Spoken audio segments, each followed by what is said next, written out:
growth in Horry County. Officers are responding to more calls for service than ever before. In fact, between 2023 and 24, the number of calls grew by nearly 10,000.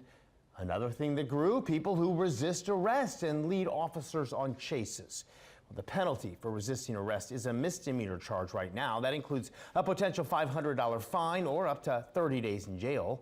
Police Chief Chris Linhart says people who do this often put others, including officers, at risk. And he says people run because they think getting away is easier than stopping for officers and facing other charges.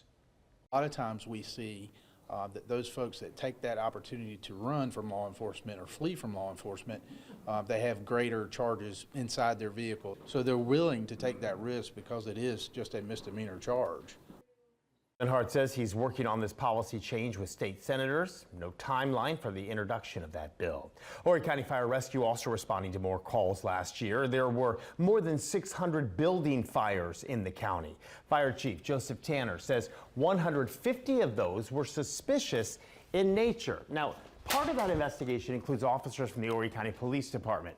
Chief Tanner says they work in tandem around 90% of the time to make sure all evidence remains untouched for any potential charges. I thought it worked so good together to make it happen, because if you go to court and the evidence is tainted, it's not admissible. So that's why we work with the police department so well.